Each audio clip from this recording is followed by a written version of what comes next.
My name is Michael Caldwell, and the night my brother smiled for the cameras and had our father escorted into the rain from the $5 million company he built by hand. Dad pressed an old ID into my palm and whispered a kind of mercy hidden in law. A 90-day consent that said no one could sell our name without me. On October 18th, inside that window, I stepped into my brother's roadshow with a signed court order, a transfer agent letter that froze the cap table, our shareholder ledger, and a company voicemail that said, "Wait him out." When the will was read, my brother got $10 and no vote.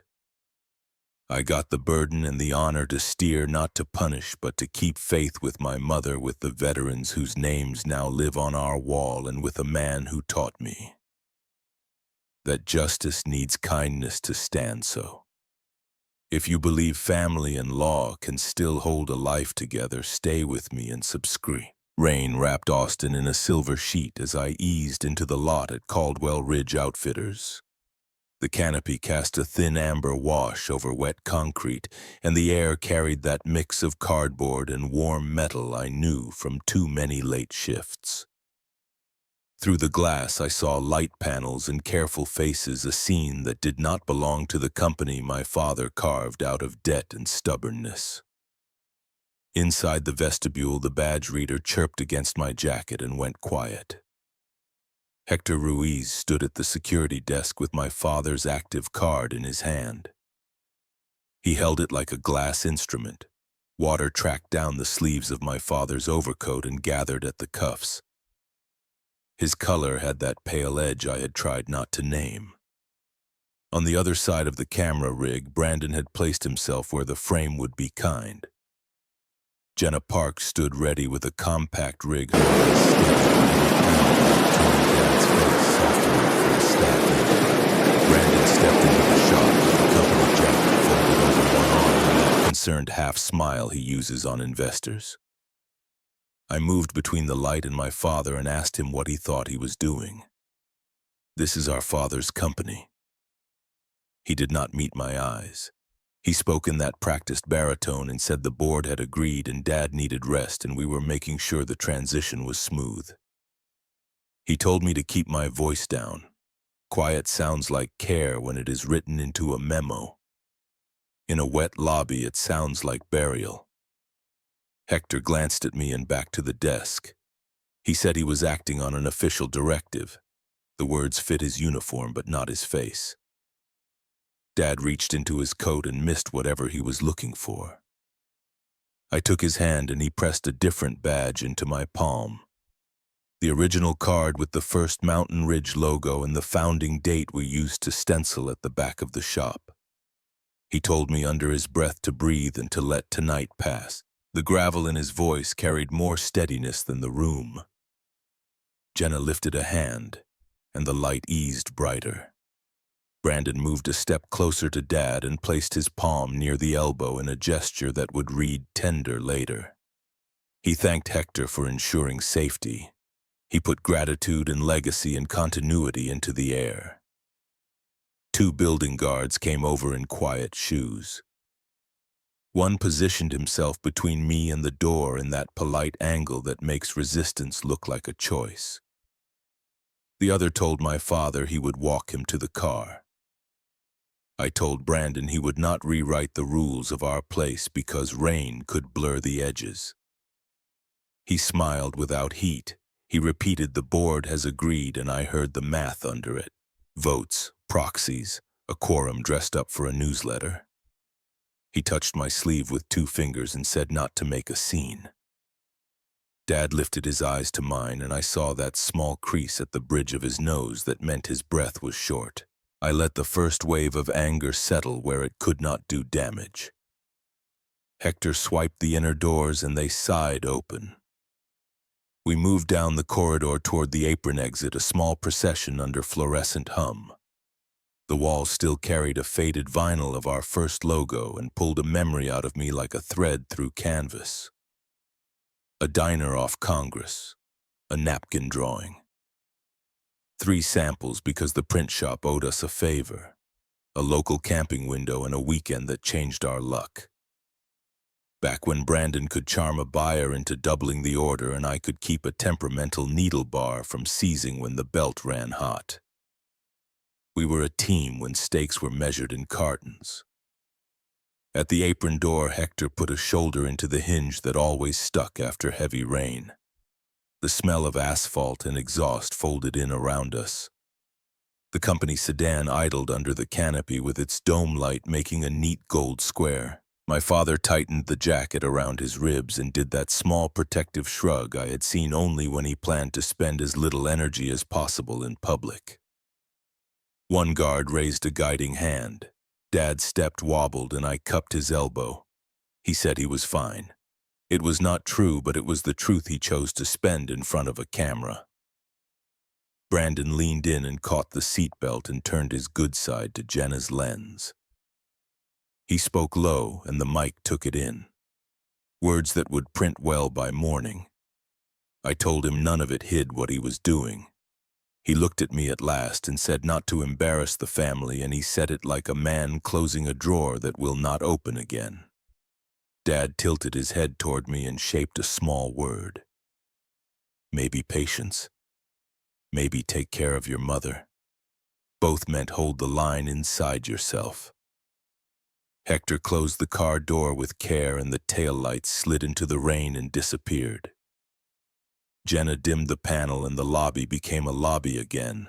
Brandon thanked the guards and told Hector to send the incident log to legal. Then he told me we could discuss concerns in the boardroom in the morning if I wanted to use proper channels. He walked toward the elevators like a doctor leaving a procedure that went well enough. I stepped back under the canopy and let the rain find the seams of my jacket. The lot threw back a broken version of the building and my truck looked dipped in dull silver. I stood with the old badge in my hand and let it catch the light. The face in the tiny photo was not smiling. It rarely did. What it carried looked like a promise. I slid the card into the inside pocket with the loose lining I had stitched in a gas station lot with a cheap travel kit. Machines care if you keep them fed and cool and aligned. Good companies listen to the same rule. I climbed into the cab and watched the lobby through the rain. Hector typed at the desk making a note that would hold a time and a place, but not the weight of watching a founder leave his own building with wet cuffs. I turned the key and the engine shivered awake. The wipers found their rhythm and the truck rolled to the gate. I looked back once and told myself the only thing that mattered tonight. This was not the fight. This was the photograph someone else would try to frame. The fight would be paper and process and daylight, and I would be there when morning decided what counted. Morning settled over the glass boardroom like a cool hand. The city behind the windows looked rinsed and the long table smelled faintly of cleaner. I took a chair along the wall and watched people arrive in a practiced order.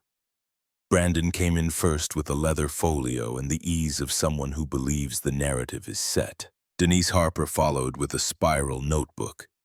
Then Alan Pierce with a quiet nod. Then Renee from finance and Marcus from operations with laptops open before they sat.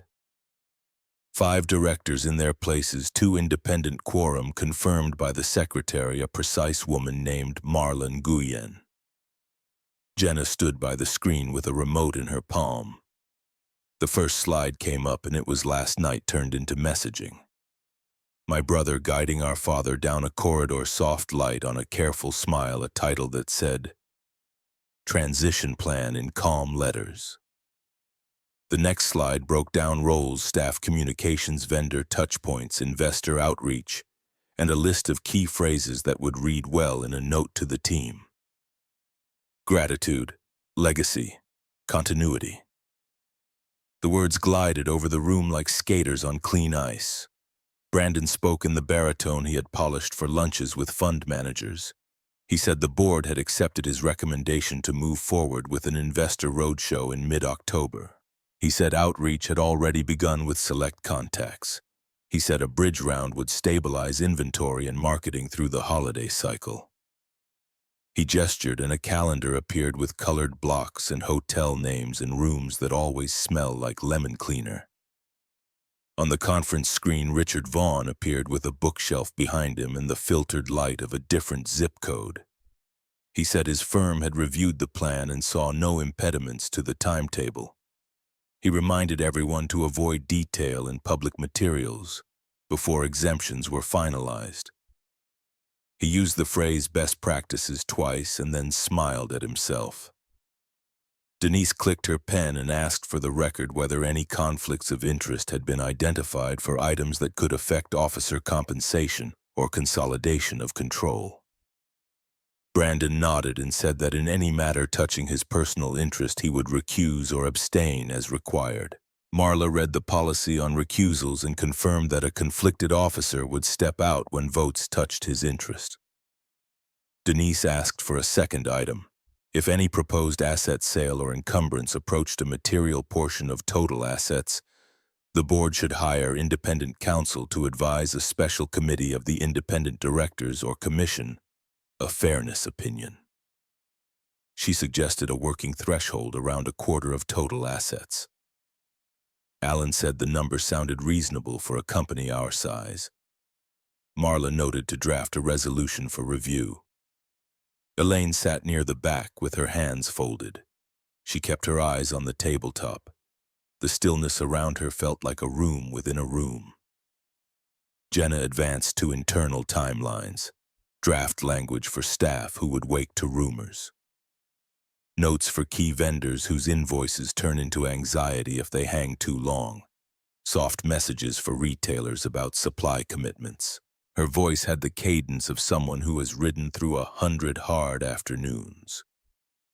The plan was careful and smooth and already on rails. My phone buzzed against my leg. I let it buzz once more and glanced down under the table edge. An email had landed in my old company address, the one that should have been shut off. The sender had meant to reach someone else, and autocomplete had done what autocomplete does. The subject line carried the name of an outside firm and the words term sheet. I opened it with my thumb hidden along my knee.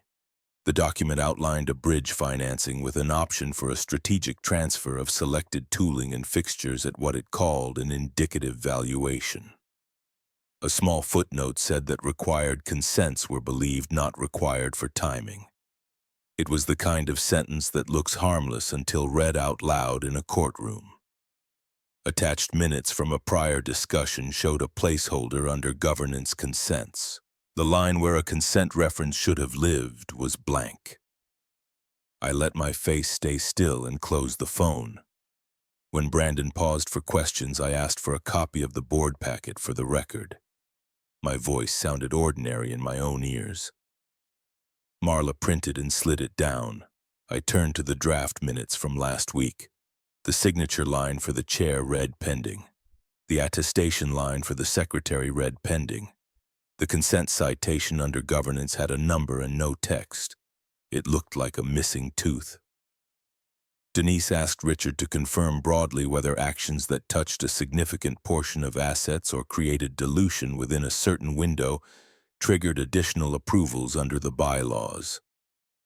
Richard said the documents required specific consents for enumerated actions, and that proper process would allow the board to move efficiently. He did not say whose consent. He did not have to for me to hear it. Brandon closed with a tidy summary. Vendor calls. Staff announcement about our father stepping back for health. A dinner with 2 potential advisory board candidates. He thanked the directors for steady leadership and thanked Jenna for calm messaging. He looked at me and said he welcomed concerns through proper channels. Chairs moved. Laptops clicked shut. The hum of the building returned to the edges. 14 minutes after the meeting start time, my phone buzzed again. Marla had sent an updated draft of last week's minutes with signature blocks filled and language adjusted to say that formal consents would be addressed if required. I forwarded both versions to my personal account and wrote the timestamps on a yellow pad. Originals first, revised second. Simple things stay simple until they save you. In the hallway, Denise gave me that small, almost smile that meant hold steady. Alan nodded once on his way to operations. Elaine fell in step for 3 paces and told me the coffee in the lobby was too strong for her. She asked if I was going home or to my desk. I said I had calls to make. She touched my sleeve and let go. Back at the old cubicle that had new initials on the plate, I sat and listened to the day take shape. Pallet jacks clacked somewhere past the freight doors. A sewing station tested a line and made that small metallic laugh I grew up with. I wrote 4 lines on my pad. Board size 5, quorum 3, 2 independent. Recusal required when officer interests are touched. Then I added 1 more. Fairness opinion at 25% of total assets. The ink bled a little and I liked the imperfection of it. Emails began to collect like leaves in a grate. A buyer wanted to know if lead times would slip. A vendor asked about payment terms through the quarter. A junior engineer wrote that he had seen our father leave with guards and asked if he should be worried. The world finds out in its own ways and then asks you to explain the parts you are not ready to explain. I stepped outside into air that still carried last night's rain. Trucks idled by the bay and a driver watched the sky as if it might change its mind. I knew what came next. Paper, process, daylight. I called the number on the note that rode in the pocket with my father's original badge. Then I called a corporate lawyer a friend trusted when money was tight and principles were not. I said I had records to review and a timeline to set. I said I would bring everything I had. The hallway off the shop floor felt cooler than the boardroom and I found myself walking toward the lobby without deciding to. The founder's wall waited there like a quiet witness. Frames crowded the space with old badges and a first purchase order and a county fair snapshot. In the center sat the photo from the fall of 1998, the day the shop opened. Dad had both hands on the table and his eyes were clear in the way he got when a problem had already surrendered. Walt Jennings came off the floor with a roll of pattern paper under his arm. He moved like a man who had worn the same boots through 1,000 days and still kept time with the machines. He stopped beside me and tipped his chin at the wall. He said he came by when a day needed reminding. He told me he once found Thomas asleep on a coil of batting after working 3 nights in a row to get a run out the door. He draped a tarp over him and set a timer on the heater so the room would not dip before dawn. Thomas woke up, laughed once without sound, and went back to stitching. Walt told it like weather that comes through and then passes. I asked how the floor was running, and he said the belts on 2 stations were running hot, but he had swapped in a spare before they glazed. He asked if I was all right. I said I was working the problem. He nodded the way men nod when there is nothing else to do. I looked at the 1998 photo again. Brandon and I stood on either side of Dad with hair that needed a better plan and no idea how heavy and beautiful a last name can be. The memory steadied me in a way I did not expect. In the lot, the air held that wet warmth that sticks to your shirt. I sat in the cab and took the envelope Dad had given me from the glove box where I had kept it safe. The flap still had the small crease from the night I almost opened it and did not. I slid a thumb under the paper and let it give. Inside lay a single USB drive and a folded card with my father's handwriting that said to call Martin Hale. The name had already been in my phone since last night, but seeing the ink made the room inside my chest feel tidy for a moment. I plugged the USB into the old laptop I keep for field notes. A single file waited with a time code just under 10 minutes. The camera in the video pointed at the small conference room off the lobby. My father sat at the table with his hands folded and his eyes on the lens. He looked careful with the truth in the way a man does when the truth is already carrying enough weight. He said if I was watching, then the story had gone where it should not. He said there would be explanations and performances and he could not stop them. He said he had put protections in place years ago because a man owes that to the people on his line and to customers who hand over their money. He said Martin knew where everything lived and what came next and that I should not try to muscle through alone. He said I was not built to do things dirty and not built to walk away either. He asked me to keep the company honest and to keep Mom from breaking apart over what she could not fix. He paused and looked past the camera at something I could not see, a memory or a stain on the wall. He smiled at it, and for a second he looked like the man in the 1998 photo again. He said that if anyone tried to sell or pledge or carve pieces out in a hurry, there were provisions that required consent, and those words were not optional any more than a guard is optional on a blade. He said he trusted me to find the lever and the timing. He asked forgiveness for not telling me sooner. He said he had hoped he would not need to ask. He reached toward the camera and the image lurched and filled with the map of his face. He said, God willing, we would laugh about how careful we were.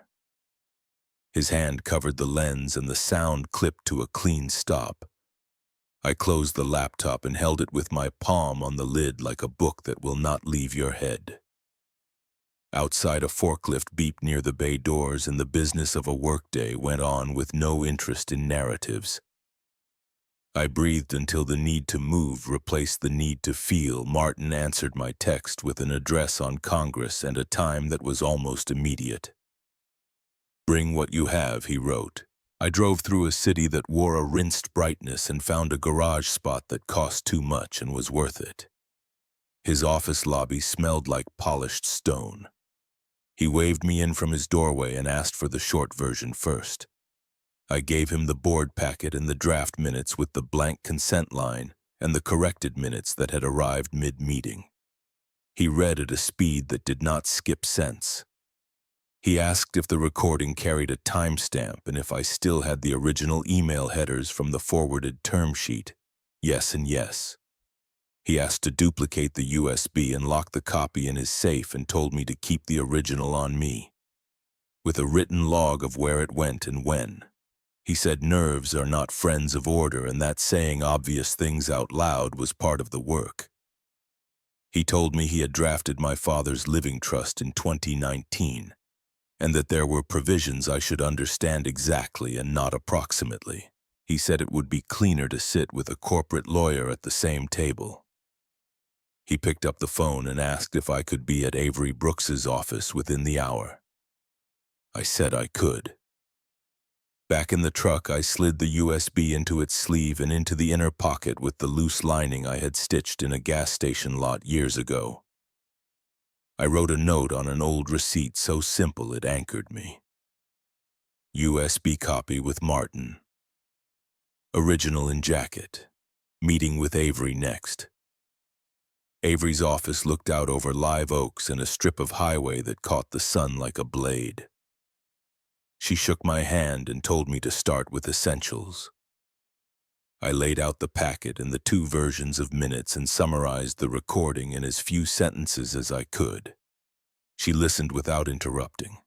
Her notes angled toward the lower right corner of the page in a narrow hand. That meant no motion would be wasted. She asked who held the chair and how many directors made a quorum and how many were independent, and whether recusals were recorded when an officer's interest was touched. I answered what I could and wrote down what I could not. She asked to hear the first minute of the recording. I played it and watched her face go still in the way people get when a line has snapped tight.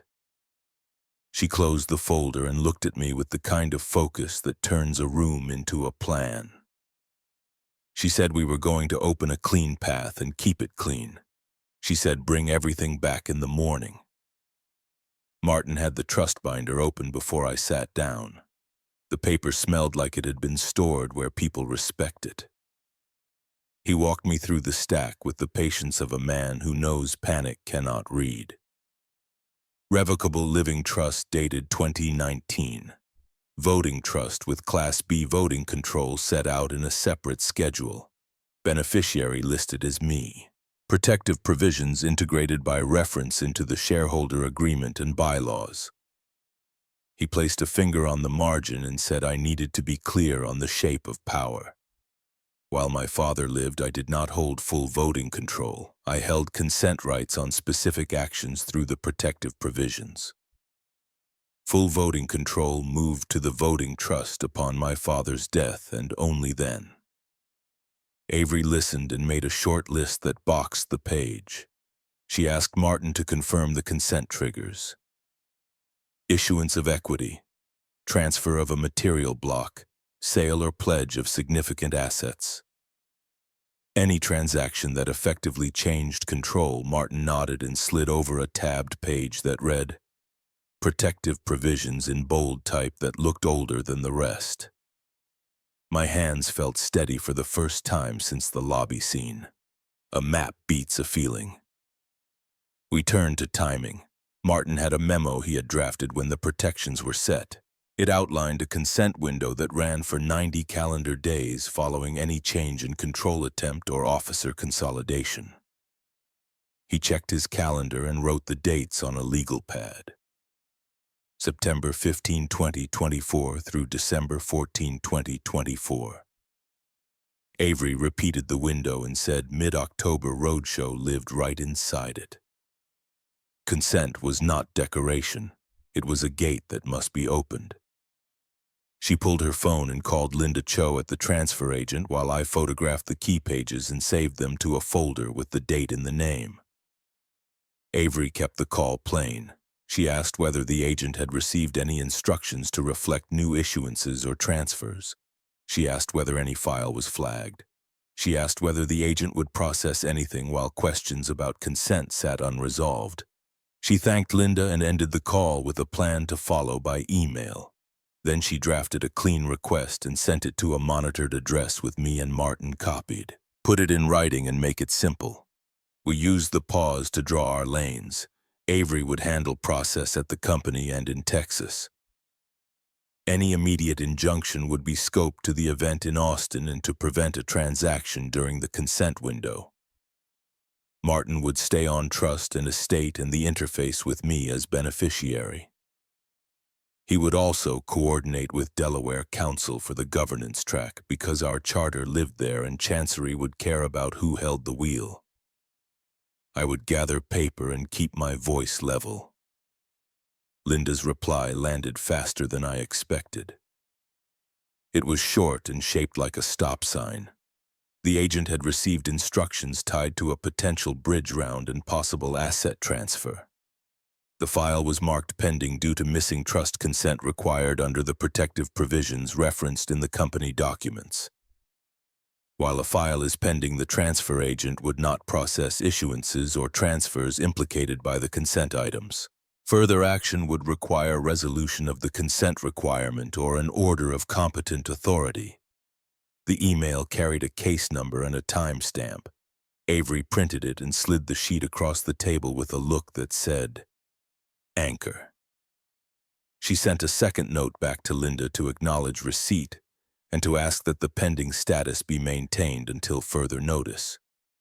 She added a line reserving my rights as beneficiary under the trust instruments. Then she drafted a separate letter to the company secretary and outside counsel to put them on formal notice of the consent window and the transfer agent status. She kept the language dry. Dry words travel farther. Martin closed the binder with a careful hand and said timing was now our ally if we treated it that way. He reminded me again that I held consent rights today and not the full voting control the internet likes to romanticize.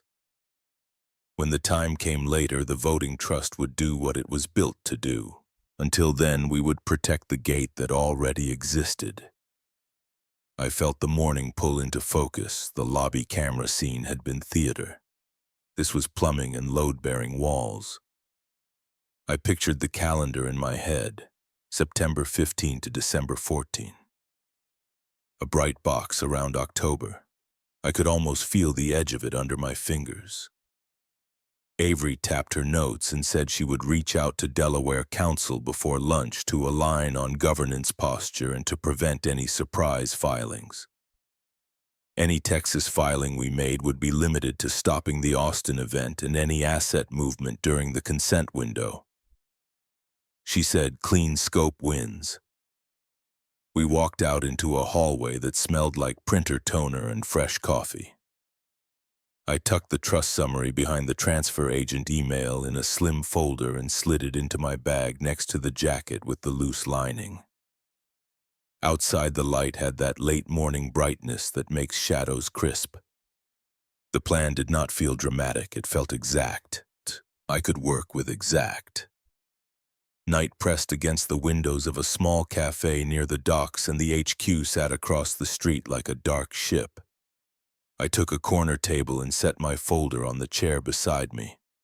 The place smelled like burnt sugar and old beans. I felt steady because steadiness was the only thing that worked. Noah Patel slid into the seat across from me with his messenger bag hugged to his ribs. He looked like a man who had been listening for footsteps all day. He said he found something during a compliance sweep. He set a manila envelope down with 2 fingers. He told me it was a print of an email chain between Brandon and PR and outside counsel. He said he had printed once and kept the original to preserve the trail. I eased the pages out and read from the bottom up. The last message sat there like a small fire that had not found oxygen yet.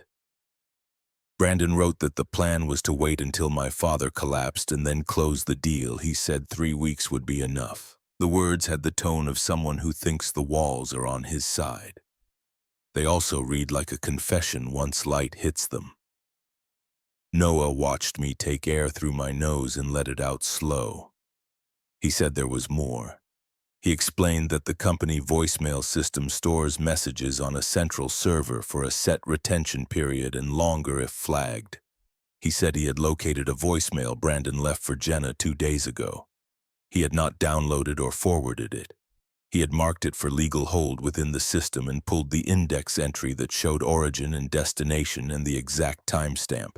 He asked if I wanted to hear it while we waited for legal to move. I called Avery from the alley so the hiss of steam in the cafe would not swallow her voice. I laid out the email chain and the voicemail index. She told me not to touch source files. She said to have Noah stand down on any copying. She said she would issue a litigation hold within the hour to ITPR, the board secretary, and the named custodians. She said it would export the voicemail with metadata and a hash and a chain of custody form. She said counsel would review for defamation risk before anything left a legal folder. She said write down every step and touch nothing else. We went back in. Noah opened his laptop and showed me the unified messages console. The entry listed Brandon's extension as origin and Jenna's line as destination. It showed the date and time and a file size and the duration. The flag showed legal hold applied. He did not click download. He waited with his hands in plain view like a man handling a live wire. Avery called back and patched in Priya from IT. Priya spoke with the calm of a person who has seen systems fail and executives panic. Avery said she was issuing a litigation hold effective now. All auto-delete policies for named mailboxes and the voicemail system were suspended. Backup rotations that might overwrite relevant data were to be paused or mirrored. Any destruction or alteration after notice could be spoliation. Priya said she would freeze retention on the voicemail server and on email for the names Avery listed and would send a confirmation. Avery asked Noah to read the internal file identifier and the message index link. He did, and she repeated it back. She told Priya to export the voicemail to a secure legal folder with a SHA-256 hash and to capture the system metadata in a separate log. She asked for a 1-page chain of custody form that recorded date, time, exporter system path, and custodians touched. Priya said 1 hour. Noah looked at me and asked again if I wanted to hear it while we waited. Avery said I could listen on his machine only with no recording and to note time and location. Noah clicked play and Brandon's voice came out thin and clear. He told Jenna to keep the story soft for a couple more weeks. He said the old man would be out of the way soon enough if they gave him space to fail. He said close the deal once he is down. He said 3 weeks is enough. The sound tightened every muscle in my jaw. For a second I wanted to stand and walk into the night and find my brother and make the world smaller. Avery let the silence do its work, and then she said the line that matters. Win with law. She said the message is dynamite only if the fuse stays dry. She said we would not leak a breath without counsel review and proper context. I thanked Noah and told him we were going to do this in the open with rules. He said he wanted protection in writing. I called Sophie Rivera and told her we had a compliance report and that I needed a formal case opened tonight. She asked for the broad strokes and I gave her the shape without names that did not need to be spoken over a phone. She said she would open a case ID and send an anti-retaliation notice to all employees before morning. She said she would spin up an anonymous reporting channel with a third-party link and that all reports would route to her team and outside counsel. She said Noah would be marked as a protected reporter and any adverse action against him would trigger a second investigation. She asked Noah to confirm receipt of the notice when it arrived. Avery sent the litigation hold to the distribution list while we were still at the table. The subject line was dry and the text was drier. It named custodians and systems and the scope of preservation. It gave a direct line for questions and a warning that the hold was not a suggestion. She copied outside counsel and the board secretary so there would be no dispute about who knew what when. 10 minutes later, Priya's confirmation arrived. The voicemail had been exported to the secure folder. The metadata log showed origin, destination, timestamp, file size, and message length. The hash matched on verification. The chain of custody form carried Priya's signature and the time the file moved. I forwarded the confirmation to Avery and Martin and saved a copy to my date folder with a note in plain words. Noah closed his laptop and finally let his shoulders drop. He asked if he should go home or back to the office. I told him to go home and to keep his phone on and to say nothing to anyone about what he had done. I told him Sophie's notice would be in his inbox soon and that he should reply received to put a clean pin in the record. He nodded like a person who had set down a weight on the correct shelf. We stepped outside into air that smelled like wet concrete and diesel. HQ sat across the street with a few lights on in the windows like tired eyes. I thought about my father's face on that USB, and the line about consent not being optional. I thought about the email that told people to wait until he fell. I thought about rage and about process and about how one makes the other useful. Back in my truck, I wrote a small list on a yellow pad so the night would stop moving. Email chain photographed, original held by Noah, voicemail preserved with metadata and hash, litigation hold active, HR case open with anti-retaliation notice and anonymous channel. I set the pen down and felt the folder grow heavier in a way that felt right. The record was beginning to speak and the process around it was finally louder than my hands. Elaine's kitchen smelled like mint and the soft scratch of a kettle settling back on the stove. Her eyes were pink at the edges. She set a mug in front of me and wrapped her hands around her own as if heat could keep a thought from shaking loose. The house carried that tired quiet that follows a storm. I told her what Martin and Avery had shown me. The trust from 2019, the voting trust with Class B, set in a separate schedule and the protective provisions that sit inside the shareholder agreement and the bylaws. I said I did not hold full voting control while Dad lived. I held consent rights on specific actions. I said the 90-day window started mid-September and ran to mid-December, and anything Brandon tried inside that window needed consent that was not his to give. I kept my voice low and steady so the words would land where they belonged. Elaine listened without stopping me. She nodded at parts like she was tagging a file in her head. When I stopped, she stood and opened the top drawer by the fridge. She came back with a flat card in a clear sleeve and a folded note with my name in my father's hand. She said he asked her to keep these until I could use them. The card was his active key card. The note held 3 lines that described where to look on the internal system.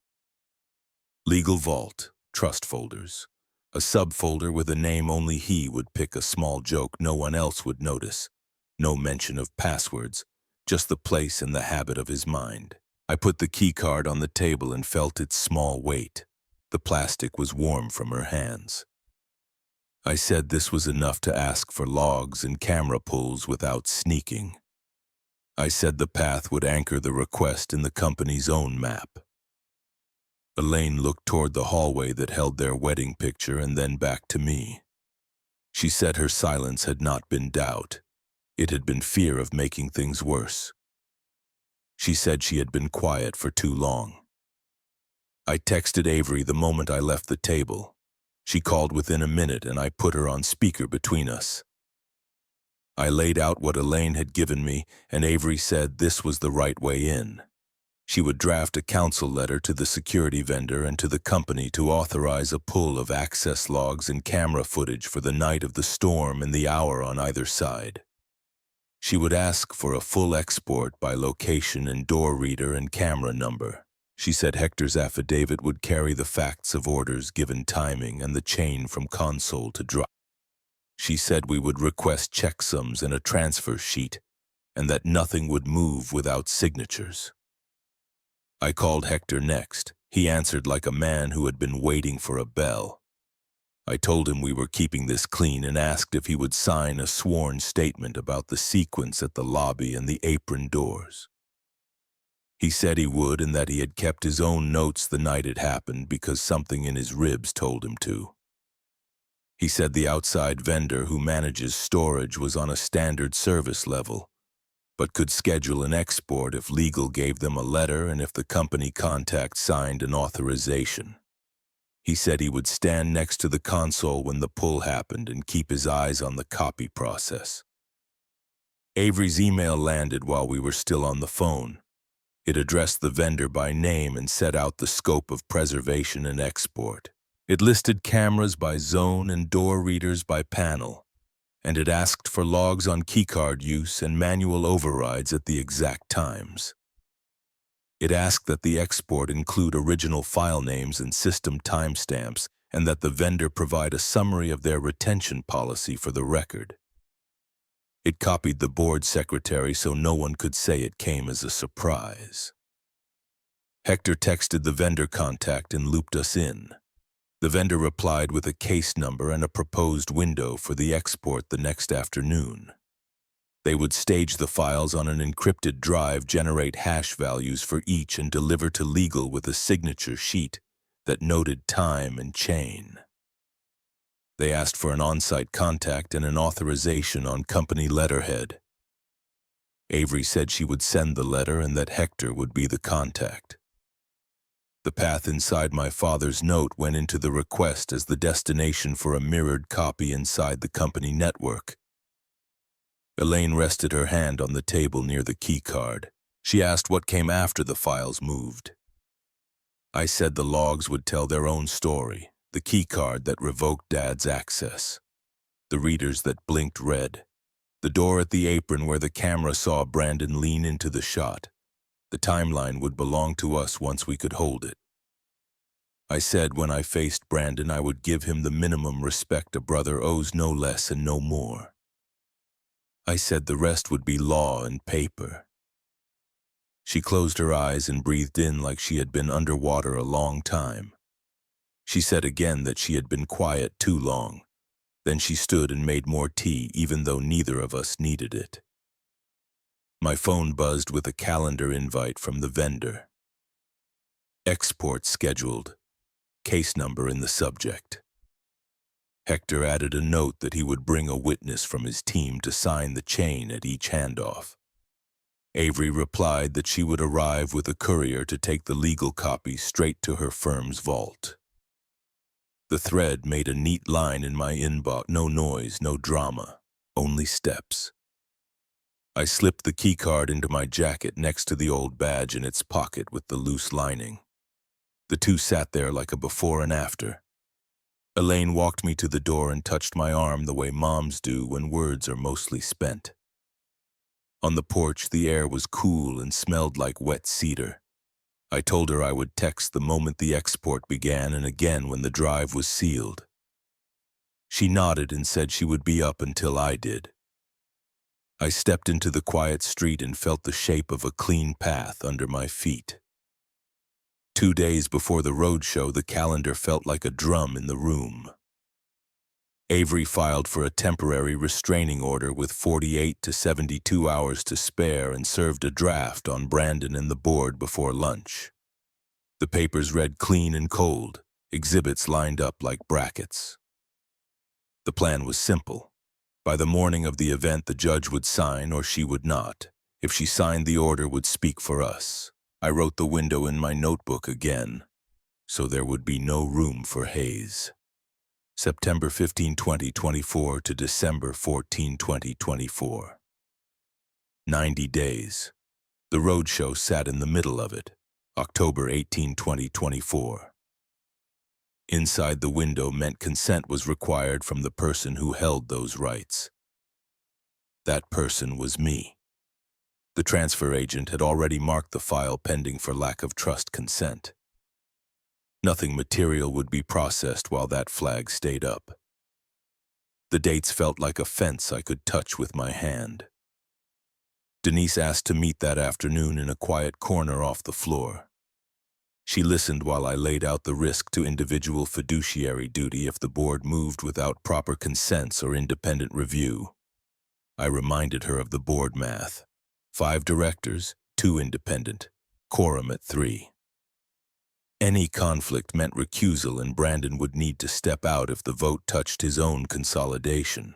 We spoke about a special committee comprised of the independents supported by counsel separate from regular company counsel. We agreed the committee should consider a fairness opinion if any asset sale crossed a sensible threshold for a company our size.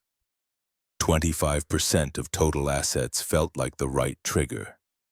She took notes in a hand that wastes no motion and said she would push for a resolution before anyone tried to run a clock in the other direction. That night, Avery polished the filing with a short memo that fit the standard like a key in a lock. Likelihood of success on the merits based on the trust instruments and the protective provisions. Irreparable harm if assets or control shifted inside the consent window. Balance of equities favoring preservation of the status quo. Public interest in honoring corporate governance and protecting employees and trade partners from a rushed transaction. She stacked the exhibits in order. Transfer agent letter. Security affidavit from Hector. Logs and camera export schedule. Email chain from Brandon to PR and outside counsel. Voicemail metadata and hash. The file felt like a beam you could build on. Delaware counsel checked in from Wilmington and aligned on lanes. The governance track lived at Chancery and would keep its own cadence. The Texas action was scoped to Austin only. No one was trying to decide the whole control question in a county courtroom. We needed a narrow order that froze any roadshow commitments and any asset movement tied to the bridge round while the consent window stood. Clean scope wins. I kept saying it out loud until it took root. The evening before the event, I walked the block around the hotel twice. You could see the skeleton of it through the glass. Screens rolled in. Cocktail rounds lined against a wall. A logo wall waiting for faces. The crew tested a mic and the empty room nodded back. I pictured a process server at the entrance with a stamped order in a plastic sleeve. Service at the door, time and minute recorded. Not theater, just notice. Morning arrived with that thin brightness you get after a long week. We were at the courthouse early. Avery sat beside me with a legal pad and a calm that I borrowed. Martin stood behind us like a post. The docket moved in fits and then opened for us. Judge Nora Keegan read fast and careful. She asked 2 questions and Avery answered with the same clean scope she had written. The judge sat still for a moment that lasted longer than my breath. Then she signed. The clerk stamped the time, 9:12. Avery handed me a set of certified copies and kept the originals. The language left no room for clever angles. Enjoined pending further order. No roadshow commitments. No asset sale at the Austin event. No issuances or transfers implicated by the consent items while the file stayed pending with the transfer agent. The order reached only what it needed to reach and nothing more. It felt like a level surface underfoot. We stepped out into the glare and the day seemed to tilt in our direction. A process server met us on the steps with a small leather folder. He would walk in with us and effect service at the reception desk. The clerk from the court would be reachable for verification if anyone wanted to call. The timestamp would match the copy in my hand. I texted Denise and Alan a simple heads up so the independents would not learn about the order from rumor. Denise replied, "Received." There was nothing else to say. The hotel lobby breathed cold air and citrus cleaner. People in name badges began to pool near the ballroom doors. I could see Jenna across the room with a stack of table cards and a neutral expression that said she had learned to keep her face out of other people's decisions. Brandon stood near the stage entrance with Richard on his phone in a square of light. For a second the noise bent around them like weather. I felt the weight of the TRO packet and the clean edges of the paper against my palm. The process server moved to my right and Avery matched my stride on the left. I walked toward the registration desk and toward the point where words on a page become the only words that matter. The registration desk smelled like citrus cleaner and printer toner. A woman handed out badges under a backdrop that read "New Era." The ballroom doors stood open. Inside screens showed the company logo on a blue field and a stagehand tested a mic that clicked and settled. Catherine Morales stood near the front row with a thin folder in her hand. Victor Liang checked his phone and scanned the room like a man counting variables. Brandon took the stage with a glide he has practiced since college pitches. He walked through product shots and a highlight reel with flagship retailers. Then came a revenue slide that showed 2024 around 7.8 million. He held the number in the air and let it do what numbers do when they are left alone with a room. I stayed in the aisle with Avery at my shoulder and the process server a step behind. When the slide changed to bridge round terms, I moved. The server peeled off toward the lobby desk with a clear sleeve in his hand. I reached the foot of the stage as Avery began handing certified copies to the board table and to Richard Vaughn, who stared at the seal as if it might change its mind. Service completed, the server returned with a stamped receipt that read 9/27 in clean ink. Avery placed it on top of my packet. Then she passed sets to the front row. Protective provisions with the consent window marked. Transfer agent letter that said cap table pending for lack of trust consent and that no issuances or transfers implicated by the consent items would be processed while pending. Affidavit from Hector on orders given and access control during the night of the storm. Counsel reviewed extracts of the email chain and the voicemail with an index metadata and hash values. Dry paper filled the air the way weather fills a field. Catherine glanced at the seal again and turned to Richard. She asked if the 90-day consent right was effective now. Her voice carried without effort. Richard's answer tried to be general and became smoke. He said process, he said context, he did not say yes. Catherine looked at me, then at Avery, then back at the order. She closed her folder with a motion that meant pause. Victor stepped a half pace closer to the aisle. He asked whether the transfer agent would clear anything while the file stayed flagged. Avery answered so the room could hear, not without consent or an order that changed the status. The words landed with a soft thud that reached the back wall. Jenna moved to the side riser with her phone and her media list. Her face stayed neutral in the way she learned it had to. She sent a short internal note that the event was paused to allow governance review under the court order. Then she issued a public statement that said the company was temporarily postponing the Austin presentation to complete a review of governance matters. The statement used safe harbor language. It reminded readers that nothing in the communication was an offer to sell or a solicitation to buy securities. It stated that depending on the exemption to be confirmed under Reg D 506B or 506C, the company was suspending any activity that could be read as general solicitation until counsel confirmed the framework. All investor materials would be watermarked preliminary subject to governance review and stored under the Investor Relations Retention Policy. Across the aisle, I saw Denise lower her pen and give a small nod that only meant the process was finally in the room. Brandon kept talking for 10 more seconds as if sound could outrun paper. Then he stopped. He looked past me toward the lobby where the process server waited with his empty sleeve. The silence that followed had the feel of a heavy curtain being lowered. Catherine spoke first. She said her fund would pause any commitments until the consent issue and the pending status at the transfer agent were resolved, and until the board completed any required independent review, including a fairness opinion if a transaction crossed a material threshold. She stood and slid the thin folder into her bag. Victor followed and said his term sheet was withdrawn pending clarity on control and approvals. He did not raise his voice. He did not need to. People began to move in that slow way crowds move when a decision has been made by something larger than them. Staff lifted cables. A tech killed the main screen and the blue field went to black. Jenna and her team collected name badges at the door and thanked people for coming in. The tone we use when you have to hold shape for the brand even when the weather changes. I stacked my copies and checked the receipt again.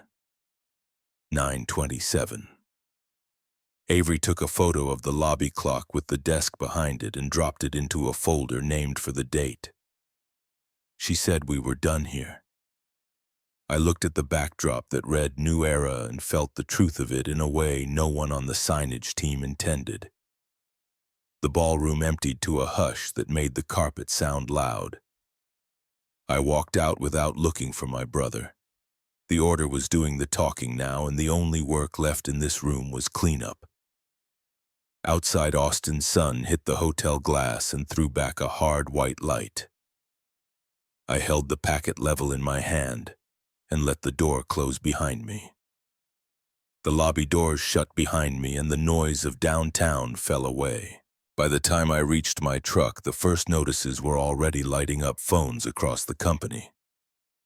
Sophie sent an anti-retaliation announcement to every inbox. A case number sat at the top of the message and a line at the bottom opened an anonymous channel through a third-party portal. Reports would route to HR and outside counsel. Any adverse action against a reporter would trigger a second review. The words were dry and strong and exactly what a shaken building needed. By afternoon, the board gathered in the glass room again. Quorum met at 3 before the last chair slid in. 5 directors in total. 2 independents in their places. Brandon kept his hands on the table but recused himself as counsel read the conflict section. Denise led with a motion to retain independent counsel for a special committee of the independent directors. She added that any future asset sale discussion would be scoped to that committee, and that a fairness opinion should be obtained if a proposal crossed a material threshold for a company our size. 25% of total assets marked the trigger. Allen seconded. Marla recorded the vote and the motion carried. The room felt less like a stage and more like a workplace.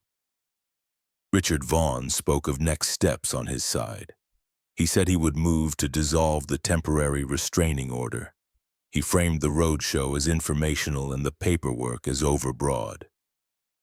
Avery answered with the order itself and the pages that mattered. Protective provisions that put consent inside the 90-day window. Transfer agent status marked pending.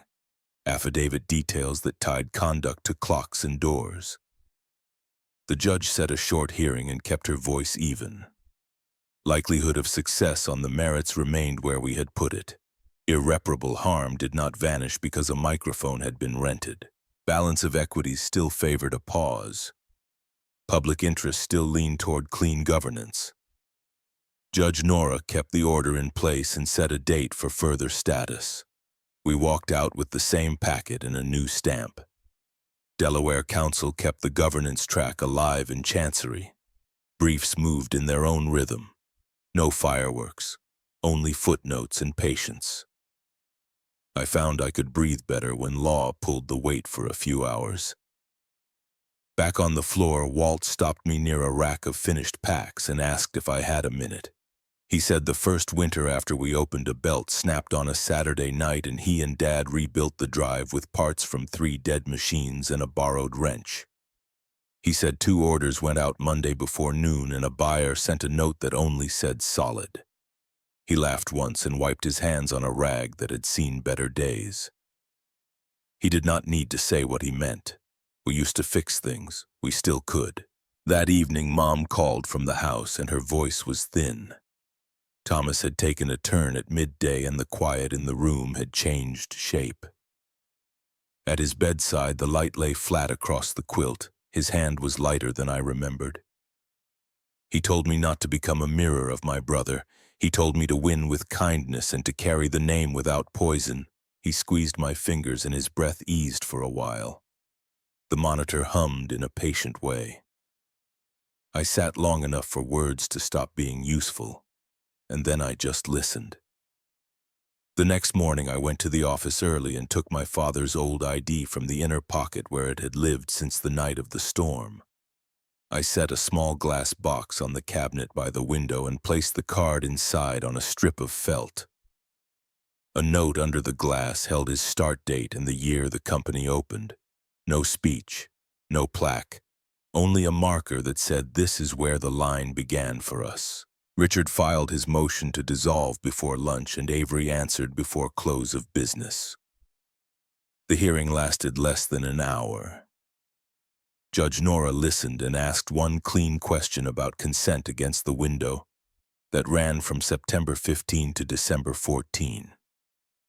She looked at the transfer agent letter again and then at the timeline of internal emails. She left the order as it stood. The roadshow remained on ice and any asset move that touched the provisions stayed frozen until further order. In the first week of January, the cold in the mornings had a hard edge. Thomas slept more and spoke less. On a clear night that felt like a page being turned, he exhaled and did not pull air back in. Mom's hand was on his shoulder. Mine was on the rail. The room did not feel empty. It felt finished. We kept the funeral simple because that is how he lived when the house did not need ceremony. Walt spoke for 5 minutes about a man who could tune a motor by sound. Denise stood in the back and did not take notes. Brandon kept to himself and I did not look his way. After the service, I drove back to the office while the flowers were still fresh. The glass box on the cabinet caught the thin winter sun. I sat in his chair for a minute and let the building breathe around me. Outside trucks started up and a loading door lifted and the day moved forward. February light laid itself across Martin Hale's conference table like a clean sheet of paper. The room smelled faintly of leather and old books. Elaine sat to my left with her hands folded so tightly her knuckles paled. Brandon took the far chair and stared at a legal pad as if it owed him something. Denise sat in quietly as the board's observer. Avery had a slim stack of tabs in front of her and a pen that did not fidget. Martin opened a red binder and cleared the room with a steady look that asked for attention rather than demanded it. He began with the trust that my father signed in 2019. Revocable while he lived, a voting trust schedule that created Class B control rights. Martin spoke in the sort of plain cadence that makes complicated things behave. While Thomas lived, I had consent rights under the protective provisions we had already used to stop the October push. At death, the instrument moved full voting control to the trustee for the benefit of me, and through me to the governance of the company. The words did not land like victory. They landed like a new job. Martin turned a page and read the will. Specific bequests were short, debts to be settled, personal items to Elaine as she saw fit. Then came the line everyone in the room understood before he finished saying it. Brandon would receive $10 and a non-voting interest to avoid any claim of omission. My name followed with the confirmation that full voting control was now seated in the voting trust Class B as of the date of death. As of the Martin read my father's written reason without drama.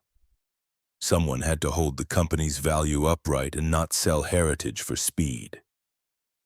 Elaine let out a breath that sounded like the end of a long run. She put a tissue to her eyes and did not apologize. Denise looked at Martin and then at me and said the board would adhere to the bylaws and to the trust instruments that governed control. Avery wrote 2 words on her pad and drew a box around them. Effective today. Brandon spoke without looking up. He said he would sue.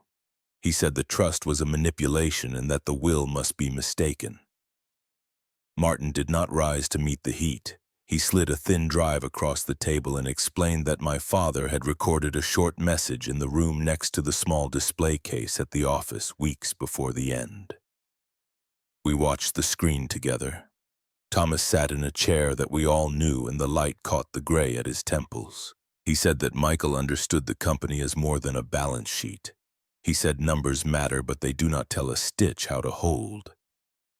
He said if anyone tried to read these papers as an insult, they were missing the point. He wanted stewardship and continuity and a name clean enough to hand to people who had never met him.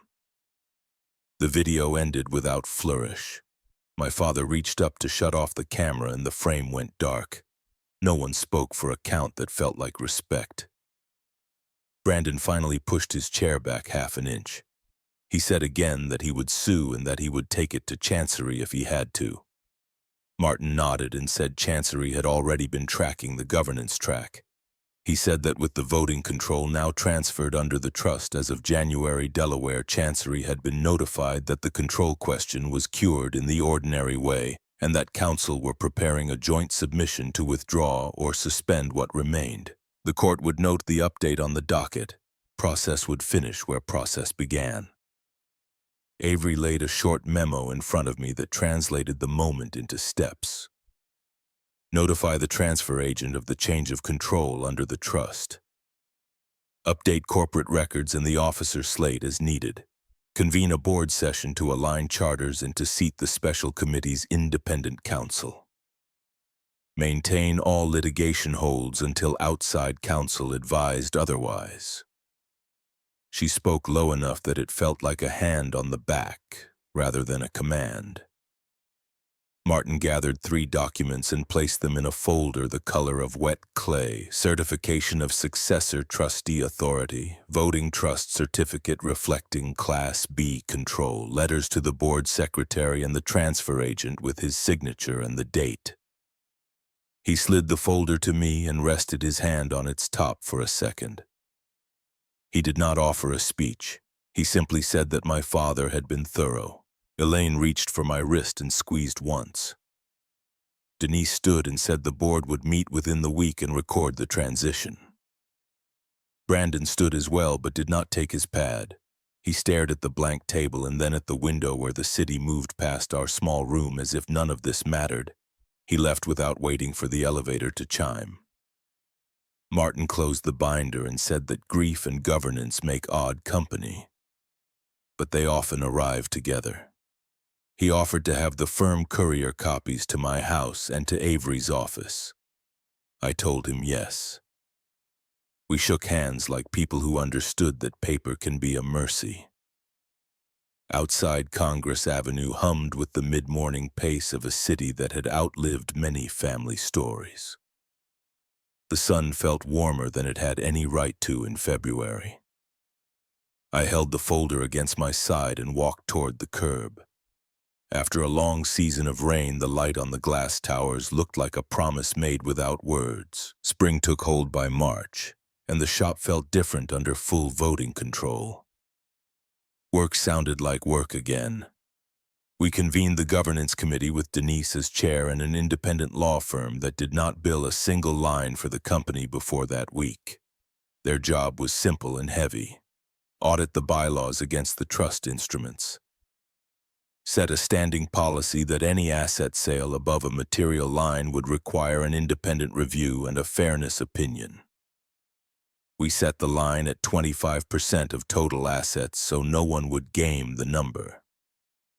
At the next all-hands, I laid out what would change and what would not.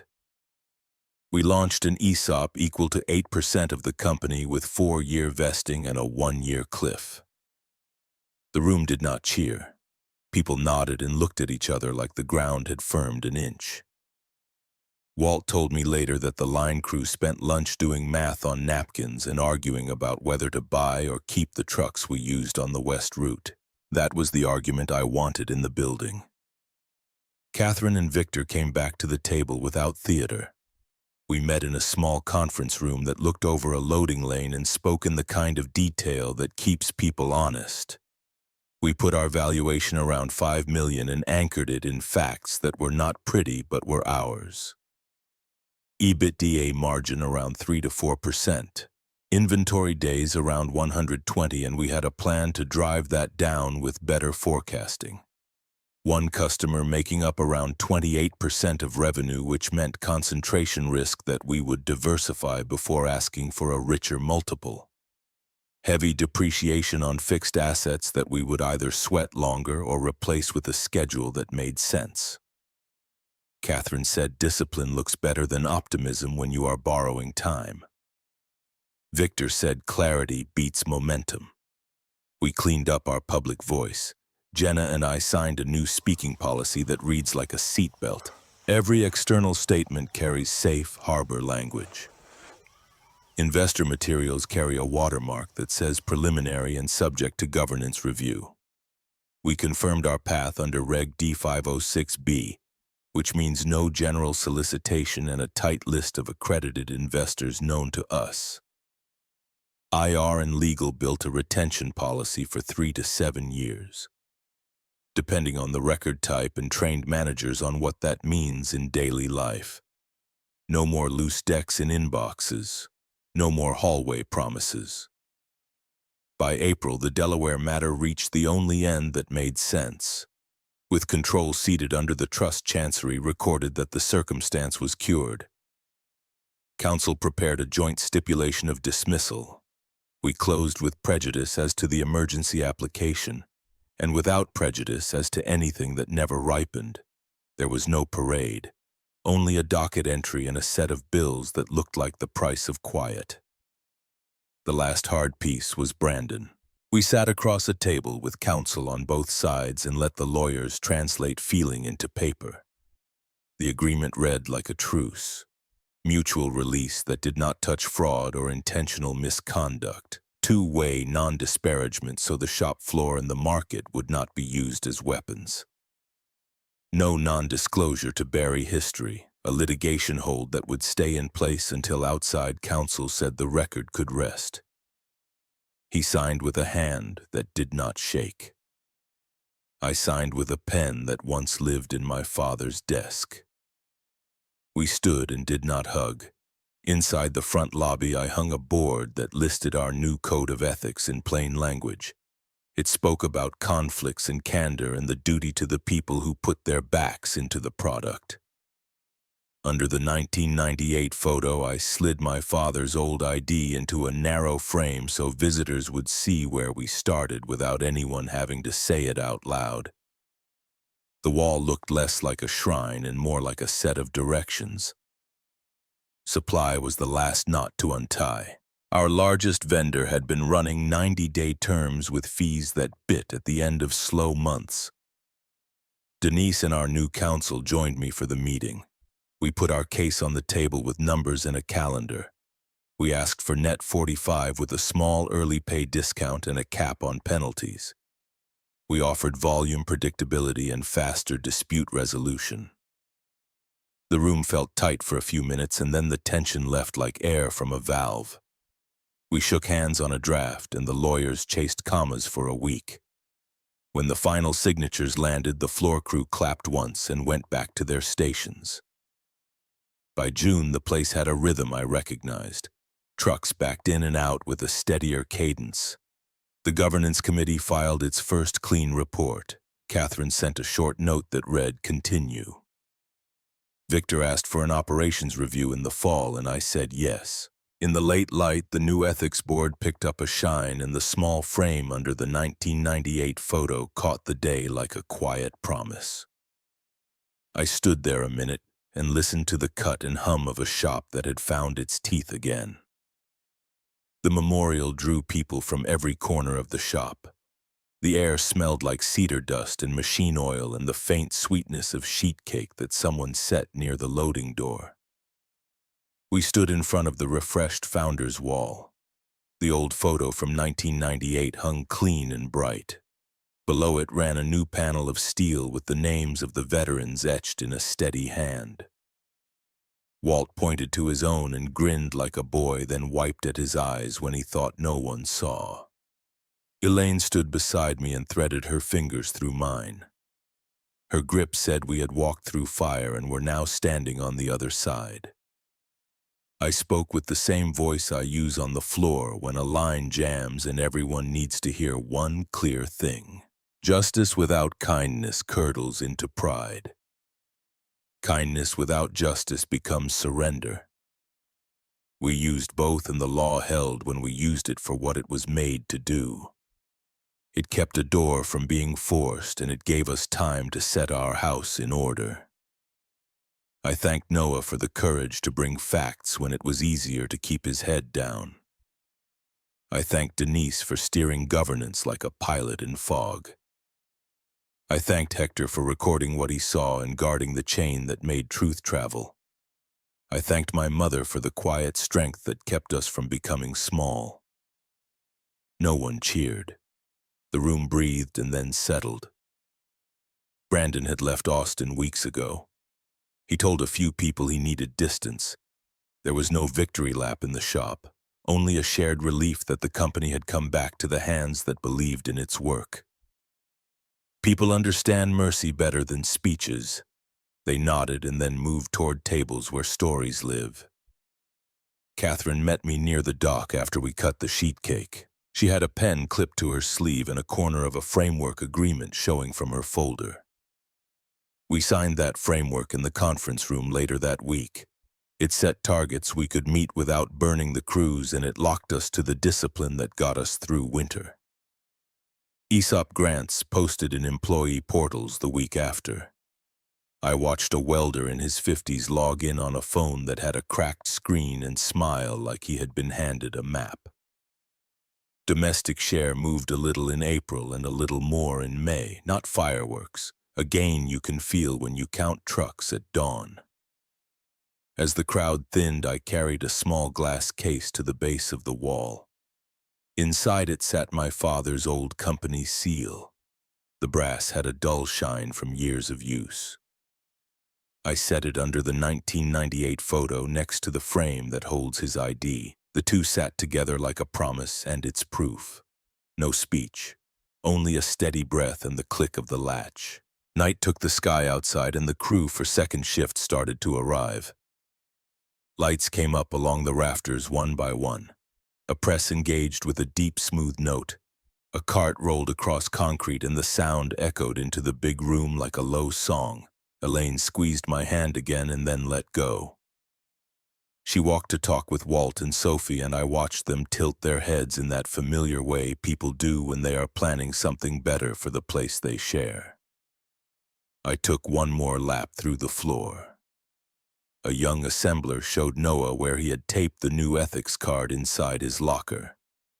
Hector checked a monitor and signed a log with the care of a man who knows paper outlives gossip.